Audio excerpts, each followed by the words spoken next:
한국 언론 최초로 우크라이나에 입국해 전쟁의 참상을 취재한 SBS 곽상은 기자님이십니다. 아유, 안녕하세요. 반갑습니다. 안녕하세요. 소개 직접 해주시죠.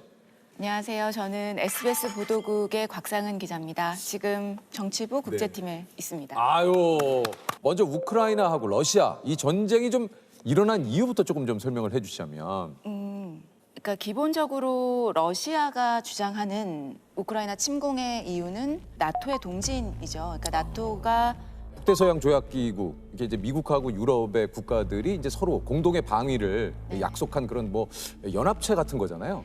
네. 러시아는 그 나토의 주된 타겟이 되는 게 러시아라고 생각을 그렇죠, 하고요. 그렇죠. 그래서 예. 나토가 점점 동쪽으로 러시아 국경 쪽으로 다가오는 것에 대해서 위협으로 느낀다. 그렇죠, 그리고 그렇죠. 과거 90년대에 나토하고 러시아 쪽에서 같이 합의한 내용에 따르면 나토는 더 이상 동진하지 않기로 했는데 계속 동진을 하고 있다라고 하면서 이 부분을 다시 되돌리거나 서방 국가들이 문서로서 보장하라, 더 이상 동진하지 않겠다는 것. Понимаете или нет, что если Украина будет в НАТО и военным путем будет возвращать себе Крым, европейские страны автоматически будут втянуты в военный конфликт с Россией. Мы понимаем. Но мы также и понимаем, что Россия одна из ведущих ядерных держав. И вы окажетесь втянутыми в этот конфликт помимо своей воли. 그리고 우크라이나의 동부 돈바스 지역에서 계속 분쟁 지역으로 돼 있어서 러시아군과 우크라이나군이 대립하고 있었는데 여기서 굉장히 러시아계 사람들이 많은 희생을 하고 있다, 피해를 입고 있다고 주장을 하면서 이 사람들을 해방시키겠다라는 명목으로 우크라이나를 침공을 했죠. 그러면서 그게 이제 러시아의 입장인 거죠. 그렇죠. 그렇죠. Сейчас практически ни одного дня не обходится без обстрелов населенных пунктов Донбасса. Убийства мирных жителей, блокада, издевательства над людьми, включая детей, женщин, стариков, не прекращаются. Вам говорили, что я прикажу наступать на Донбасс. Хотя вопросы есть. И очень простые. Стрелять в кого? Что бомбить? Заметьте, я говорю сейчас на русском языке. 두 나라의 전운이 감돌다가 지난 2월 24일 러시아가 우크라이나를 침공을 했습니다. Мною принято решение о проведении специальной военной операции. Ее цель – защита людей, которые на протяжении 8 лет подвергаются издевательствам.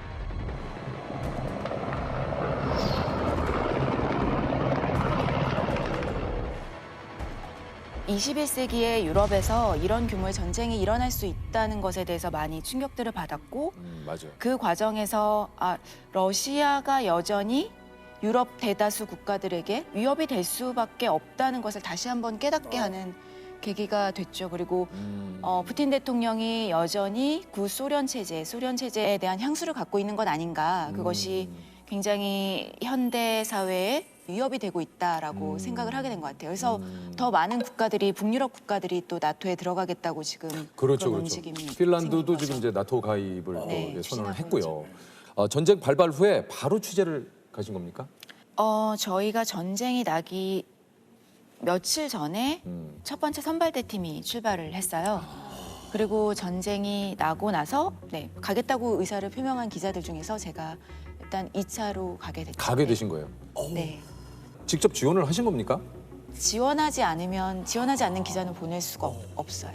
이게 근데 그 여권법이 있어가지고 우크라이나로 바로 들어가지는 못하셨어요. 네, 맞아요. 그때까지만 해도 외교부가 그 여행 금지 국가로 지정을 하고 나서 가족이 우크라이나에 있는 그런 교민들조차도 다시 우리가 들어가는 것을 허락하지 않는데 언론도 절대 허락해줄 수 없다, 이런 입장을 고수하고 있었어요. 기자님이라도 함부로 들어갈 수가 없는 거군요. 현행법 위반이 그렇죠. 되니까요. 네. 현행법 위반. 그것 때문에도 많은 이슈들이 현재 있고요, 맞죠? 네, 그래서 그랬군요. 처음에는 그러니까 저희 취재가 우크라이나와 국경을 맞댄 나토 회원국들이죠. 폴란드나 루마니아 국경지대로 많은 우크라이나 피난민들이 몰려오고 있었어요. 그래서 그 사람들을 취재하기 위해서 국경지대로 가게 됐고요. 근데 제가 가서 보니까 우크라이나 부주지사가 와서 인터뷰를 하는 거예요. 그러니까 나토 회원국들, 루마니아 국민들한테 감사하다 하고 인터뷰를 하고 다시 또 우크라이나로 들어가는 거죠. 그래서 피난민들이 나오는 루트뿐만 아니라 우크라이나로 들어가는 루트도 이 정도라면 안정적으로 통행이 가능한 거 아닌가라고 생각을 해서 그때부터 이제 얼마 정도의 거리가 걸리는지 그리고 만약에 체르니우치에서 긴급한 상황이 되면 어떻게 나토 회원 국가로 빠져나올 수 있는지 대피를 이런 해야 것들을 되는지. 그런 것들을 사전 취재를 해서 외교부의 설득 작업에 들어간 거죠. 네, 제가 지금 있는 이곳은 우크라이나 남서부에 위치한 도시 체르니우치입니다. 우크라이나 취재 계획과 경로를 정부에 전달한 지 약 보름 만에 최대 2박 3일 동안 취재를 진행할 수 있는 허가증을 발급받아 전쟁 발발 후 한국 언론으론 처음으로 우크라이나 땅을 밟았습니다. 루마니아 쪽 국경을 넘자 무장 군인들이 지키는 우크라이나 국경 검문소가 눈에 들어옵니다. 작정을 하고 마음을 먹고 갔지만 이게 전쟁 상황이고 말 그대로 미사일이 또 언제 떨어질지 모르는 그런 상황인데 좀 걱정되지는 않으셨어요? 그러니까 우크라이나의 어떤 지역도 미사일 발사의 위험에서 안전한 지역은 없어요. 없죠. 그러니까요. 하지만 예, 예. 지상군끼리 교전을 벌이는 지역들은 또 아니거든요. 그래서 예를 들면 돈바스라든가 마리우폴 같은 데는 지상군이 들어와서 시가전이 벌어지고 총격전이 벌어지고 그래서 뭐 부차나 이런 곳에서 굉장히 대량 학살이 벌어지고 이런 지역은 아니어서 사실은 많은 분들이 굉장히 걱정해 주셨는데 제가 아니었어도 아마 다른 사람들도 그렇게 했을 것 같고 먼저 들어가게 된 것뿐이지 다른 기자들도 지금 계속 들어가고 있고요. 그래서 뭐 이게 사실 뭐 가장 이 힘든 상황에 계신 분들이 이제 우크라이나에 계시는 진짜 네. 우크라이나 국민 여러분들과 도움을 주시기 위해 가신 많은 분들이 또 진짜 그곳에서 노력을 또 하고 계신데 우크라이나 국경 지역인 루마니아 시레트에 도착을 했을 때 당시 상황은 좀 어땠습니까? 제가 그날 밤에 도착해서 아침 일찍 촬영을 나갔는데요. 이른 아침부터 피난민들이 정말 끊임없이 들어오고 있었어요. 그래서 우크라이나는 지금 특별한 사정이 없는 한 건강한 성인 남성들은 국경을 벗어날 수가 없어요. 동원령이 내려져 있기 때문에. 그래서 대부분의 국경을 넘는 사람들이 아주 어린 자녀들을 손을 잡고 오는 어머니들, 어린 손자, 손녀들을 데리고 나오는 할머니, 할아버지들 이런 분들이세요. 근데 루마니아 국경을 넘는 순간 굉장히 한편으로는 우크라이나를 벗어났다라는 것에 대한 안도감 그리고 동시에 거기에 남편, 아들 그렇죠. 그리고 아버지를 두고 왔잖아요. 내가 안전한 곳에 왔지만 마음까지 편할 수는 없는 거죠. 그런 그렇겠죠. 굉장히 네. 복잡한 신경들을 가지고 있었어요. У мене душа вмирає, чесно. Дитина це відчуває. Наш наш тато, наш дідусь, брати всі лишилися там. Мій чоловік зараз в Україні, він в Києві, і там дуже страшна зараз ситуація. Але він там. 우리 거기 계신 분들하고 좀 이야기를 또 많이 나눠보셨을 것 같은데 네. 어떤 이야기를 좀 하시던가요? 전체 출장 기간을 따지면 한 달 넘게 있었는데요. 그렇군요. 생각나는 분들이 되게 많이 있어요. 네. 제가 체르뉴치에서 만난 젊은 커플이 있었는데 동영상을 보여주는데 정말 그 바로 앞에서 계속 로켓이 떨어지는 거예요. 그러니까요. 그런 것들을 다 찍었더라고요. 지하에 숨어 지내던 부부는 집 마당에 로켓이 떨어지자 결국 피난을 결심했습니다. 근데 그분 같은 경우는 알고 봤더니 와이프가 만삭이었고 그리고 본인은 이틀 뒤에 군대에 들어오라는 입영 통지서를 받은 상태였어요. 젊은 남성이었기 때문에. 폭발을 가까스로 피해 이곳에 도착했지만 남편은 이틀 뒤 입대하란 징집 통보서를 받았습니다. I am not scared to fight against these occupational militaries, but I am very scared for my wife. 아내는 현재 만삭, 낯선 도시에 혼자 남아 아기를 낳아야 합니다. My husband leaves me. I don't know anyone here. I need to change my life completely. 담담하게 인터뷰를 이어가려 애쓰던 부부는 끝내 취재진 앞에서 서로를 안고 오열했습니다.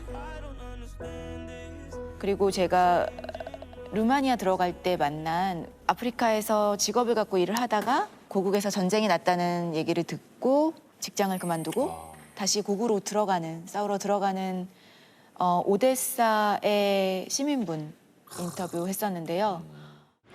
참전을 앞둔 그의 눈빛에선 두려움이 읽히지 않았습니다. What I should to do, what I have to do, and scared. And my charge is more than scary. That is why.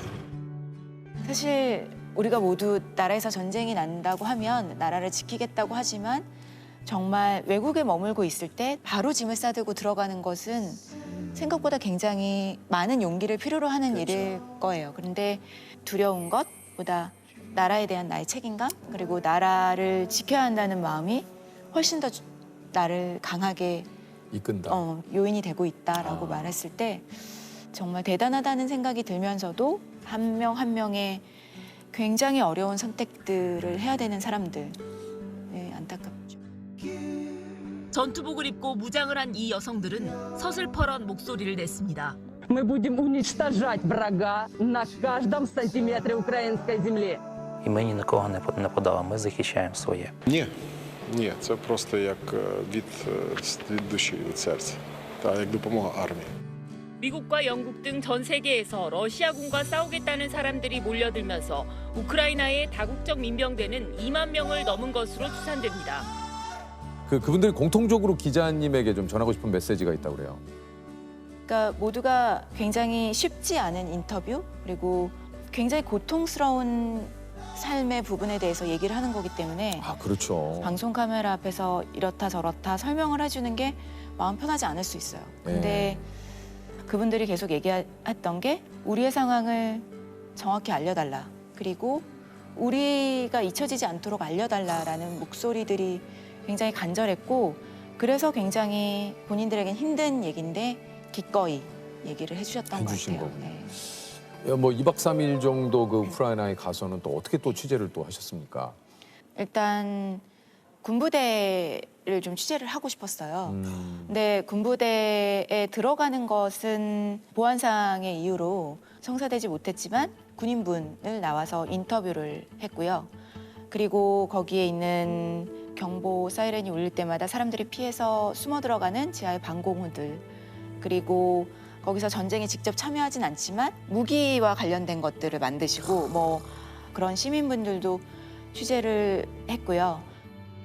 전쟁의 현장이지만 눈물만 있는 건 아니고 이렇게 좌절해 있는 모습보다는 나라를 위해서 무엇을 할 수 있나를 찾으시는 분들, 나라를 이어가겠다, 나라의 땅을 지키겠다, 그리고 우리나라 사람들을 위해서 뭔가를 하겠다는 의지가 굉장히 강한 그런 것들이 같이 있는 현장이죠. 뭐 사실 그 우크라이나에 계신 많은 그 분들도 그렇고 저희들도 이렇게 바라는 건 빨리 이 전쟁이 조금 끝나고 진짜. 그 각자의 좀 일상으로 돌아가는 게 진짜 누구나 바라는 거 아니겠습니까? 진짜 그런 날이 좀 빨리 왔으면 좋겠습니다. 어서 빨리 왔으면 좋겠어요, 정말. 저도 그 뉴스를 통해서 봤습니다만 이제 국경 지역에 있는 뭐 루마니아나 이제 폴란드에 계시는 그 시민분들이 이렇게 따뜻한 차를 이렇게 뭐 오신 분들에게 좀 나눠주시거나 이게 또 폴란드였나요? 그 많은 분들이 그 유모차를 굉장히 많이 이렇게 두셔가지고 혹시 아이들하고 같이 오는 분들이 유모차를 이용할 수 있도록 참 그런 거 보고 정말 이게 야 그래도 이게 우리 그 전 세계가 이렇게 서로 또 인류애로 이렇게 끈끈하게 또 이어지는구나 이런 생각 좀 들었거든요. 전쟁이 사실은 한쪽에서는 우리 인간의 가장 잔혹한 면 그리고 가장 비이성적인 면을 보여주는 현장이지만 그 다른 이면에는 정말 그런 인류애를 확인할 수 있는 그러니까요. 곳이기도 해요. 진짜 그런 것 같아요. 우크라이나에서 이제 돌아오면서 당신들의 이야기를 다시 듣기 위해 돌아가겠다라고 이제 스스로 좀 다짐을 했다고 해요. 네, 바라건대 좀 평화 안정을 되찾은 상황에서 재건에 나선 우크라이나 사람들을 취재해서 보도하고 싶다는 바람이 있는데 그 전에라도 잊혀지지 않도록 이 사람들이 잊혀지지 않도록 이분들의 얘기를 전해야겠다라는 생각을 했었어요. 좀 취재하면서 좀 책임감을 느끼게 된 것 같아요. 네. 시간이 길게 지나다 보면 전과 같은 관심을 갖지 못하게 되는 게 너무 당연한 거예요. 너무 당연하고 자연스러운 건데 저는 거기를 취재했던 기자로서 계속 여러분들이 잊지 않으시도록 제가 할 수 있는 역할을 하려고 합니다. 네.